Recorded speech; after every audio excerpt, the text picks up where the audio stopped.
Okay, so we're going to make sure that the scene is safe. When we have proper BSI on, I would put on gloves. If I need to put on a mask or eye protection, I will do that. For an ankle injury, probably not, so I'll just put on gloves. So what we're going to do is we are going to make sure, again, there are no other life-threatening injuries to this patient. Anything else that we really need to take care of other than they have an injured ankle.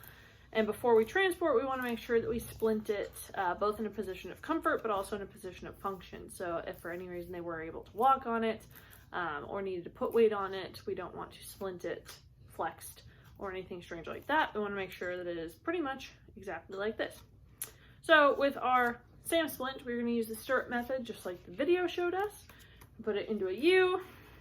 We're going to make the bottom of it a little straighter. We'll use my own arm to kind of mold that C to make it more comfortable on the other sides. Or you can just use fingers, which works better for me. I apologize for the dog grunts in the background. She is the primary audience. So if this were the injured ankle, what I'm going to do is I'm going to measure and kind of mold on the other ankle to make sure that this is a comfortable fit.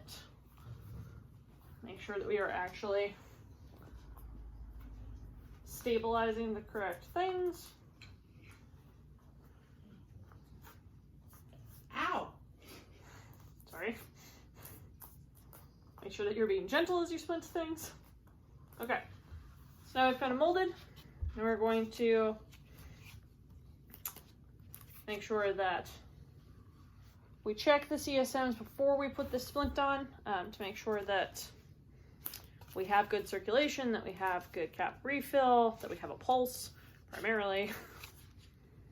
We're going to put this on an unshod foot to really make sure that your splint is in the correct position. We're going to adjust it a little bit more. Beautiful. We are going to use a rolled bandage because that's what we have on hand. Start at the top. Prior to this, we are going to have either the partner or myself take manual stabilization of the ankle to make sure that it's not moving around and uncomfortable or potentially injuring itself further before we put the splint on.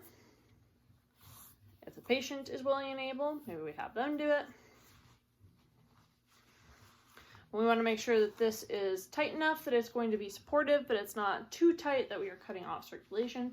We would appropriately end this. If I had tape, I could put that around to make sure that the bandage isn't going to come off or anything like that.